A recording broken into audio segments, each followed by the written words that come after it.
Yes, good morning students. आज हम पढ़ने वाले हैं चैप्टर 10 कंस्ट्रक्शन डिस्ट्रक्शन के डिस्ट्रक्टर के आपके दो प्रोग्राम्स हैं। प्रोग्राम्स में हम देखते हैं कि क्या आपको ओवरलोडिंग होती है कंस्ट्रक्टर की ओवरलोडिंग हमारे पास ऐसे जैसे हमारे पास फंक्शन ओवरलोडिंग होती है, फंक्शन ओवरलोडिंग की तरह ही है। इसके अंदर आपको क्या है, आपको दो हेडर फाइल एक्सक्लूड कर रखी है iostream और audio.h। एक क्लास लगाई हमारे पास पॉइंट, ठीक है, पॉइंट नाम की क्लास है जिसमें दो इंटीजर टाइप के वेरिएबल्स हैं जो कि प्राइवेट है, ठीक है। पब्लिक के अंदर हमने कंस्ट्रक्टर करा है। कंस्ट्रक्टर हमारे इस प्रोग्राम के अंदर तीन कंस्ट्रक्टर है। एक तो हमारे पास ये कंस्ट्रक्टर है, दूसरा कंस्ट्रक्टर, तीसरा कंस्ट्रक्टर, तीन कंस्ट्रक्टर है। ये कंस्ट्रक्टर हमारे पास, इसके अंदर कोई पैरामीटर नहीं है, मतलब डू नथिंग, या फिर हम कह सकते हैं ऐसा पैरामीटर जिसके अंदर आपके ऐसा कंस्ट्रक्टर जिसके अंदर आपको पैरामीटर गिवन नहीं है, ठीक है। एम्प्टी कंस्ट्रक्टर है। इसके अंदर हमने क्या है, इसकी डेफिनेशन के अंदर यहाँ पर क्या है, x की वैल्यू 0 और y की वैल्यू आपको 0 दे दी है, ठीक है। इन दोनों की वैल्यू आपको इसमें असाइन करी। नेक्स्ट इसको देखते हैं, दूसरा कंस्ट्रक्टर है जिसके अंदर एक वैल्यू आपको पैरामीटर गिवन है, x की वैल्यू और y की वैल्यू को इसकी इक्वल कर दिया हमने a के इक्वल।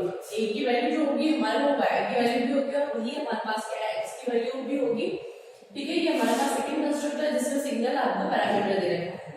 नेक्स्ट हमारे पास थर्ड कंस्ट्रक्टर है जिसके अंदर दो पैरामीटर गिवन है, इंटीजर m और n। m की वैल्यू हमें उसने x की इक्वल्स दे ली और n की वैल्यू को y की इक्वल दे ली है, ठीक है। इसके बाद हमने नेक्स्ट शो नाम का एक फंक्शन है जिसके अंदर x और y की वैल्यू को प्रिंट करवाना है, ठीक है। यहाँ पे हमारी क्लास क्लोज हो गई है। अब हमारे पास प्रोग्रामिंग स्टार्ट करते हैं, ठीक है। प्रोग्रामिंग स्टार्ट होती है हमारे पास पॉइंट मेन फंक्शन से। मेन फंक्शन से स्टार्ट करा, हमने क्लियर स्क्रीन करा, आपकी आउटपुट स्क्रीन को क्लीन करके पॉइंट p1 इसका मतलब है हमारे पास क्या, हमने इसको कॉल किया है p1 नाम के एक आपको ऑब्जेक्ट बनाया और आपके p पॉइंट को कॉल किया, ठीक है। तो इसको कॉल किया हमारे पास यहाँ पर आपको कॉलिंग फंक्शन है, ये आपको कॉल किया। तो हमने क्या किया है, सिर्फ इस क्लास के नाम से एक ऑब्जेक्ट बनाया। ऑब्जेक्ट बनाने से ही उसको क्या है, कंस्ट्रक्टर को ऑटोमेटिकली कंपाइल में कॉल किया है। तो अब p1 के अंदर ये ऑब्जेक्ट p1 के अंदर x की वैल्यू 0 और y की वैल्यू 0 स्टोर हो गई है, ठीक है। बात करते हैं नेक्स्ट पॉइंट p2 को हमने जब करा, p2 की वैल्यू इसमें क्या है, 5 पैरामीटर गिवन है हमारे पास, 5 आर्गुमेंट्स हमने दिया है इसमें। ये p2 क्या है हमारे पास, इसको कॉल करेगा ऐसा कंस्ट्रक्टर जिसके अंदर वन सिंगल पैरामीटर आपको गिवन हो। तो इसमें क्या है, एक पैरामीटर गिवन है, यहाँ पे मैच करेगा वन सिंगल पैरामीटर आपको इंटीजर टाइप का, ठीक है। तो ये इसको कॉल करता है। इस p2 के अंदर क्या स्टोर हो जाएगा, x की वैल्यू और y की वैल्यू क्या हो जाएगी 5। x की वैल्यू भी 5 है, y की वैल्यू भी हमारे पास क्या है 5, क्योंकि यहाँ क्या है, ये 5 है a की वैल्यू और a को हमने इसके x और y के बराबर बताया था। बात करते हैं नेक्स्ट इसी क्लास के पॉइंट p3 मतलब third object of point class. इसके अंदर दो पैरामीटर पास किए हमने 7 और 11। 7 हमारे पास इसकी m की वैल्यू है, 11 हमारे पास क्या है, n की वैल्यू है। दोनों को स्टोर करना है। स्टोर करवाने के बाद आपको यहाँ पर आपको इसको कॉल करना है। इसका मतलब हमने जैसे p3 को ऑब्जेक्ट बनाया तो वो क्या है, कंस्ट्रक्टर को कॉल हो गया। कंस्ट्रक्टर को कॉल होने के बाद नेक्स्ट लाइन जब हमारे पास कोऑर्डिनेट्स ऑफ p1 आर, ये आपको करेगा तो अपनी आउटपुट स्क्रीन पर आएगा कोऑर्डिनेट्स ऑफ p1 आर, ठीक है। अब यहाँ क्या करा है, p1 डॉट शो मतलब हमारे पास p1 वाला ऑब्जेक्ट में हमारी वैल्यू क्या दे रखी थी, x1 की वैल्यू और y की वैल्यू हमारे पास ये दे रखी थी। और इसमें शो हमारे पास क्या है, आपको नहीं चल रहा शो की वैल्यू हमारे पास क्या है, इसके अंदर यहाँ पे कॉल हुआ तो p1 डॉट शो इसके अंदर x की वैल्यू 0 और y की वैल्यू 0 आपको स्टोर करवाएगा। तो x की वैल्यू हमारे पास इसके अंदर 0 है, y की वैल्यू क्या है 0। नेक्स्ट लाइन में हमने cout coordinates of p2 r, coordinates of p2 तो हमारे पास लिखेंगे कोऑर्डिनेट्स ऑफ p2 r। अब यहाँ पे क्या किया, p2 डॉट शो, अब p2 तो ऑब्जेक्ट है, शो हमारा फंक्शन है, इस शो फंक्शन से कॉल करेगा। पर ऑब्जेक्ट कौन सा हमारे पास p2, तो p2 के ऑब्जेक्ट में क्या था, x और y की वैल्यू क्या थी 5, x की वैल्यू 5 और y की वैल्यू 5 वो ऐसा आपको प्रिंट करके देगा। तो x की वैल्यू हमारे पास क्या है 5 y की वैल्यू 5, ठीक है। नेक्स्ट ये वाली लाइन जब रन करेगा सी आउट कोऑर्डिनेट्स ऑफ P3 के कोऑर्डिनेट्स, ठीक है, coordinates of P3 are slash n, यहाँ लिखा हुआ P3 डॉट शो। अब शो का तो ये हमारे पास फंक्शन है, उसको कॉल किया, x की वैल्यू y की वैल्यू कौन सी होगी, जो P3 ऑब्जेक्ट के अंदर, तो P3 ऑब्जेक्ट में कौन सी वैल्यू स्टोर है हमारे पास 7 और 11, तो x की वैल्यू हमारे पास 7 और y की वैल्यू हमारे पास 11 आपको शो करेगा, ठीक है। P3 ऑब्जेक्ट के बाद दैट्स मींस हमारा प्रोग्राम क्लोज हो जाएगा। इस तरह से हमारे क्या है कंस्ट्रक्टर बने हुए हैं। कंस्ट्रक्टर 3 है, तीनों का नाम ही क्या है हमारे पास क्लास की नेम से पॉइंट। ये पॉइंट का मतलब हमारे पास क्या है कि एक ही नाम से हमने 3 कंस्ट्रक्टर एक क्लास के अंदर बनाए, इसको हम कहते हैं ओवरलोडिंग। मतलब एक नाम से ही आपने बहुत सारे कंस्ट्रक्टर को कॉल कर सकते हैं, ठीक है। ये हमारे पास ओवरलोडिंग होती है, single name use for multiple functions, ठीक है। इसी का प्रोग्राम हमने हमारे कंप्यूटर स्क्रीन पे रन करके बताया है। आई होप आपको समझ में आया और अपने प्रोग्राम आपको रन अपने कंप्यूटर पे करके देखने हैं, ठीक है।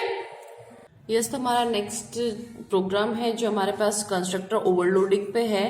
कंस्ट्रक्टर ओवरलोडिंग बिल्कुल आपके फंक्शन ओवरलोडिंग की जैसे होता है। फंक्शन ओवरलोडिंग आपके शायद अभी सिलेबस में ओमिट कर दिया, मतलब काट दिया गया है, तो इसलिए हमने फंक्शन ओवरलोडिंग नहीं पढ़ी है, इसलिए हम फंक्शन ओवरलोडिंग के जैसा मानते हैं। आप देख सकते हैं कि कंस्ट्रक्टर ओवरलोडिंग क्या होती है, ठीक है। हमारे पास कंस्ट्रक्टर ओवरलोडिंग क्या है, हमारे पास इंक्लूड iostream.h, conio.h, हमारे पास 2 हेडर फाइल्स ली, एक मैंने एक क्लास ली है जिसको पॉइंट नाम दिया है, इंटीजर xy मैंने 2 प्राइवेट आपके मेंबर हैं।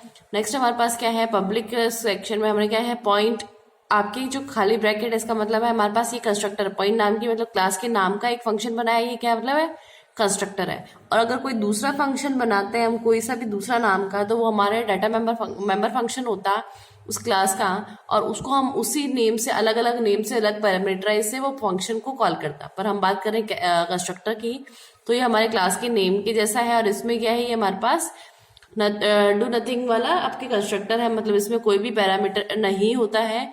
इसको हमने क्या है आपके डिफाइन किया है, एक्स की वैल्यू इसमें 0 और वाई की वैल्यू उसमें क्या बता रखा है मेरे पास 0, एक्स और वाई की वैल्यू दोनों को 0 दे रखी है, ठीक है। नेक्स्ट कंस्ट्रक्टर हमने डिफाइन किया है पॉइंट नाम का, as it is same int a. इसके अंदर क्या है 1 पैरामीटर गिवन है और नाम वही रहेगा। नेम देखो, इस 2-3 कंस्ट्रक्टर इस प्रोग्राम में 1 2 3 तीनों का नाम ही क्या हमारे पास पॉइंट नाम से है। इसका मतलब है हमारे पास ये क्या है, एक नाम से हमने 3 कंस्ट्रक्टर बनाए, इसी को हम ओवरलोडिंग कहते हैं। मतलब एक ही नेम को यूज करते हुए हम अलग अलग आपके फंक्शन बनाते हैं, ठीक है। पॉइंट इंट ए का मतलब है हमारे पास इसमें हमारे पास पैरामीटर को हम उसमें पास कर रहे हैं, ठीक है। इस ए को वैल्यू हमने किसको दी है, एक्स और वाई को, तो इसको हमने इस तरह से लिखा है x equals to y equals to a, मतलब ए की जो वैल्यू है वही वाई की भी है और वही क्या हमारे एक्स की है, ठीक है। नेक्स्ट हमारे पास जो कंस्ट्रक्टर है पॉइंट इंट एम और इंट वाई, इसका मतलब हमने एक और कंस्ट्रक्टर लिया है जिसके अंदर 2 पैरामीटर पास किए एम और एन, और उन दोनों की वैल्यू क्या है एक्स और वाई के अंदर हमने आपको असाइन करी है, ठीक है। नेक्स्ट हमने एक फंक्शन लिया है void show नाम का एक फंक्शन है, ठीक है। अभी हमारे पास void show नाम का फंक्शन है, इसका मतलब हमारे पास क्या है एक्स और वाई की वैल्यू को वो शो करेगा, जो भी हमारे पास उस एट अ टाइम एक्स और वाई की वैल्यू होगी वो हमारे आउटपुट स्क्रीन पर शो करेगा, ठीक है। नेक्स्ट हमारे पास यहाँ पर क्या है, हमारी क्लास फिनिश हो गई है, क्लास को हमने बंद कर दिया है। void मेन, मैंने मेन फंक्शन आपका इंटीजर ना लेके void लिया है ताकि मुझे उसमें क्या रिटर्न टाइप नहीं चाहिए, ठीक है। अब हमने एक बात करी है CLSR की, क्लियर स्क्रीन कर दिया हमारे पास, जो अगर पहले से कुछ हमने आउटपुट स्क्रीन पर है वो क्लियर हो जाए। पॉइंट P1 इसका मतलब हमने पॉइंट नाम की क्लास का एक ऑब्जेक्ट बनाया है P1। इसका मतलब है ये यहाँ पर किसको कॉल कर रहा है कि आपका जो डू नथिंग कंस्ट्रक्टर है उसको आपको आपकी वैल्यू उसको असाइन कर दी गई है। तो इसका मतलब है हमारे पास ये वाला वैल्यू कि हमारे पास कहाँ चला गया है आपके ऊपर वाले उसमें। फिर नेक्स्ट हमारे पास है पॉइंट P25। अब पॉइंट P25 इसमें मतलब हमने एक ही आर्ग्यूमेंट दी है, क्योंकि हमारे पास जो कंपाइलर होता है वो किस तरह से पता पड़ता है उसको कि कंस्ट्रक्टर कौन सा वाला कॉल हुआ है, वो हमेशा क्या है पैरामीटर चेक करेगा।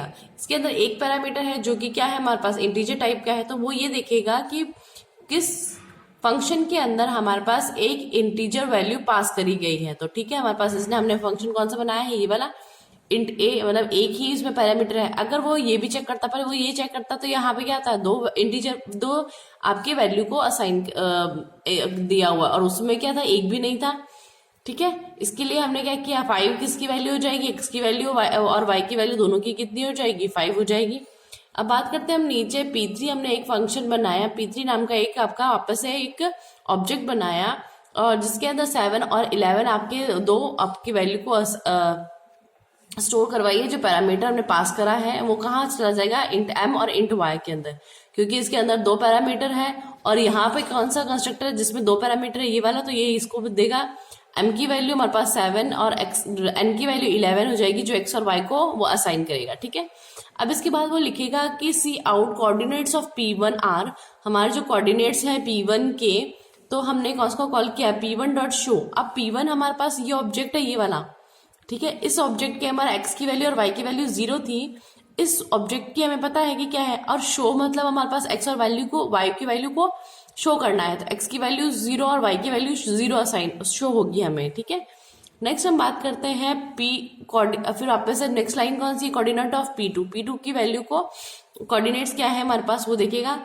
फिर हम चेक करेंगे P2 की, जो हमारे पास P2 डॉट शो, तो P2 के ऑब्जेक्ट क्या थे हमारे पास, P2 ऑब्जेक्ट में क्या था, 5 था, और इसकी x और y की वैल्यू क्या थी हमारे पास, 5 दोनों की 5 थी। अब हमें वो लिखेगा क्या, शो में क्या लिखेगा, x की वैल्यू 5 लिखेगा और y की वैल्यू 5 लिखेगा। ठीक है, नेक्स्ट बात करते हैं हम, वापस वो सी आउट पे जाएगा, coordinates of P3 are P3 dot show. अब P3 ऑब्जेक्ट के लिए हमारे पास क्या था, x की वैल्यू 7 और y की वैल्यू 11 थी। अब शो मतलब हमारे पास इसको कॉल किया था, हमारे पास x और y की वैल्यू हमारे पास अब क्या हो जाएगी, 7 और 11 हो जाएगी। इस तरह से हमारा फंक्शन प्रोग्राम बना हुआ है। ठीक है, इसी को हम कहते हैं हमारे पास ओवरलोडिंग की, मतलब एक फंक्शन के एक नेम से बहुत सारे फंक्शंस को बनाना। ठीक है, नाम तो एक ही रहता है पर हमारे पास फंक्शन अलग अलग होते हैं। अब हमने क्या किया है, इसको एक कंपाइल किया है 0 एरर और 0 वार्निंग के साथ। नेक्स्ट हम इसको रन करके देखते हैं कि हमारा आउटपुट किस तरह से आता है। हमारा आउटपुट आया है आपके, देखो, कोऑर्डिनेट्स ऑफ P1 की कोऑर्डिनेट्स, जैसे कि मैंने बताया था, क्योंकि वो क्या डू नथिंग कंस्ट्रक्टर था, इसलिए हमने क्या उसको x और y की वैल्यू उसको पहले से ही 0 दे रखी थी। कोऑर्डिनेट्स ऑफ P2 जिसमें हमने एक वैल्यू को असाइन किया था, और नेक्स्ट हमारे पास है P3 की वैल्यू जिसके अंदर हमने दो पैरामीटर को पास किया था। ठीक है, इस तरह से हमारे पास ये प्रोग्राम बना हुआ है। तो हमारा नेक्स्ट प्रोग्राम है हमारे initialization of constructor by dynamic method.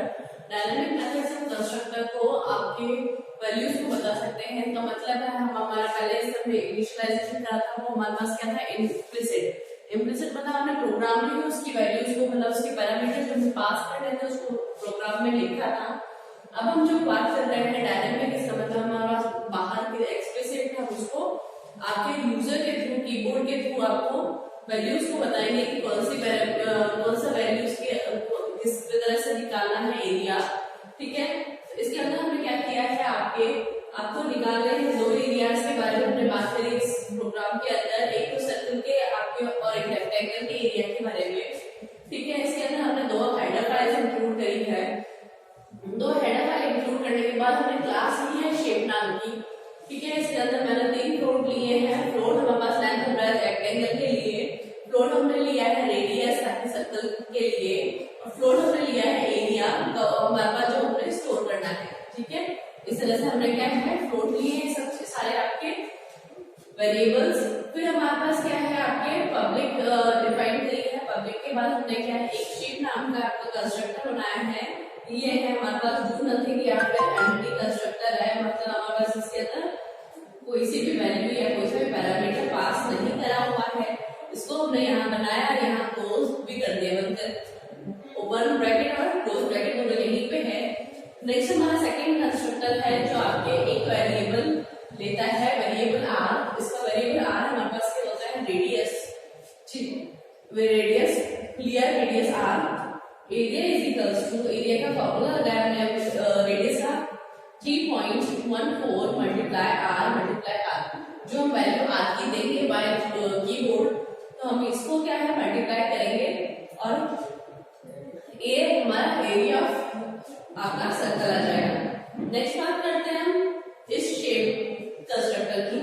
तीसरा कंस्ट्रक्टर हमारे पास फ्लोट एंड फ्लोट बी। इसके अंदर हम पैरामीटर पास करना है, मतलब लेंथ और ब्रेड्थ के लिए। ठीक है, लेंथ के लिए एल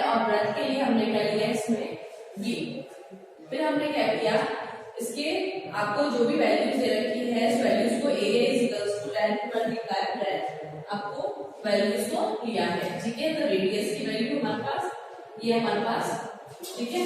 तो एल जो आएगा हमने किसमें स्टोर करवाया, लेंथ में, और डी की जो वैल्यू आएगी हमने ब्रेथ में स्टोर करवाई, और फिर एरिया का फॉर्मूला लगाया लेंथ टू ब्रेथ। तो लेंथ हमारे पास यहाँ पे जो हमने गिवन, हम जो कीबोर्ड से लेंगे लेंथ की, और यहाँ ब्रेथ को मल्टीप्लाई करके एरिया आपका निकलेगा। नेक्स्ट हमारे पास एक फंक्शन है जो वर्ड डिस्प्ले फंक्शन है। हमारे पास जो एरिया आ गया है उसको हमारे आउटपुट स्क्रीन पे शो करने के लिए डिस्प्ले एरिया को जो हम शो करेंगे, हमारे पास जो भी एरिया रेक्टेंगल का हो या सर्कल का, दोनों का एरिया जो हमारे पास आएगा, ठीक है। अब बात करते हैं हमारे पास वॉइड मेन की, जहां से हमारा फंक्शन स्टार्ट होता है, ठीक है। यहाँ से स्टार्ट हुआ, यहाँ पे हमने शेप नाम की क्लास है जिसके दो ऑब्जेक्ट है, ठीक है, सर्कल और रेक्टेंगल। ये क्या है, सर्कल और रेक्टेंगल आपके दो ऑब्जेक्ट के नाम है, ठीक है। जैसे हमने P1, Q1 या फिर R ऐसे लेते थे। अब हमने क्या है, इसका ऑब्जेक्ट का पूरा फुल ले लिया है, सर्कल और रेक्टेंगल। इसके अंदर तीन हमारे वेरिएबल है जो कि फ्लोट टाइप के है, R, B, L, ठीक है। जब हम बात करेंगे cout enter the value of radius of circle, जैसे हम आउटपुट स्क्रीन पे आपको शो क्या होगा, तो किस तरह से आपकी वैल्यूज को असाइन है, पहले वो आपके आउटपुट स्क्रीन पे शो होगा, enter the radius of circle की रेडियस को शो करना है। नेक्स्ट टाइम पे आर हमने क्या है, सी इनके थ्रू हमने लिया स्कैनर जैसा, आर की वैल्यू शो करवाई। अब ये circle is equal to shape R. Shape R का मतलब हमारे पास क्या है, हमारे पास ये ऑब्जेक्ट के थ्रू हमने इसको ऑब्जेक्ट में दिया, हमने जो ये वैल्यू ली है आर की, क्लास का नेम, वेरिएबल, और इसको इक्वल्स टू के तरफ, मतलब हमारे पास क्या है, हमने ये वैल्यू असाइन करी इसको सर्कल नाम के ऑब्जेक्ट को, ठीक है। तो वैल्यू हमारे पास सर्कल की कितनी आ जाएगी, आर हमारे पास कितना आ जाएगा, जैसे हमने आर हमने टाइप किया, रेडियस हमने 5 टाइप करा, ठीक है। तो सर्कल की, सर्कल ऑब्जेक्ट का रेडियस क्या हमारे पास r, cout enter the length and breadth of rectangle. फिर हमें लिखना हुआ आएगा enter the length and breadth of rectangle, ठीक है। यहाँ पर स्पेस का मतलब मैं आपको नीचे ही बताऊंगी। अगर हमें रेक्टेंगल की लेंथ और ब्रेथ हमें गिवन होती है, हम पहले 7 में 11 हमने प्रोग्राम में ही ली थी। अब हम क्या करेंगे, इसको हम एक्सप्लिसिटली दे रहे हैं, तो हमारे पास 17 और 8 हमने उसको दिया। जैसे हमने लेंथ हमने इसी 17 और ब्रेथ हमने क्या है 8, तो लेंथ हमने 17 दिया और एक टैब देके हमने ब्रेथ की वैल्यू भी 8 आपको करेंगे। लेंथ और ब्रेथ की वैल्यू को सी के थ्रू ले लेगा, आपके इस रेक्टेंगल ऑब्जेक्ट के अंदर लेंथ और ब्रेथ की आपको वैल्यू स्टोर हो गई है। इसके बाद आपको नेक्स्ट वो करेगा एरिया ऑफ सर्कल, ये वाली लाइन को जैसे कि रीड करेगा, लिखेगा एरिया ऑफ सर्कल, ठीक है। यहाँ स्लैश लगा है, तो क्या करेगा, सर्कल डॉट डिस्प्ले, मतलब ऑब्जेक्ट डॉट डिस्प्ले। ऑब्जेक्ट कैसे हमने कौन सा, इसको किसको कॉल किया है, हमारे पास हमारे फंक्शन को कॉल किया। तो एरिया इक्वल्स टू, तो एरिया का हमारे पास क्या है, एरिया इक्वल्स टू, अब ये एरिया क्या कवर कर रहा है हमारे पास, कौन सा एरिया है ना यहाँ पे, ठीक है। ये हमारे पास कौन सा था, सर्कल का लिए हमारे पास ये था, ठीक है। सर्कल के लिए ये था क्योंकि हमारे पास यहाँ पे क्या सर्कल डॉट शेप आर, ये हमने इसके लिए लिया था ऑब्जेक्ट। तो 3.14 मल्टीप्लाई 5 तो हमारे पास क्या आएगा, ये 78.5, ठीक है। नेक्स्ट वो कहेगा रेक्टेंगल का area, area of rectangle,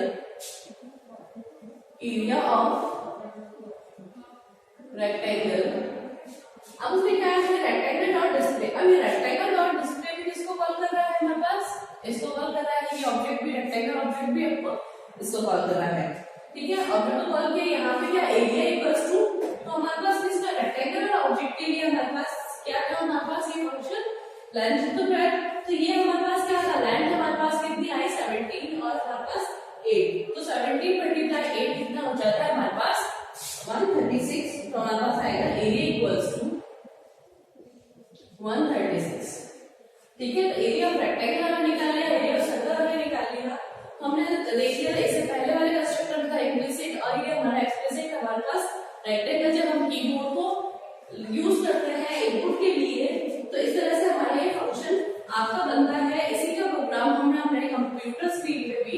run और कंपाइल करके बताया है।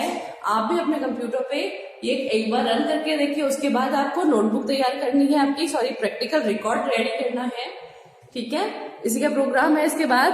Thank you.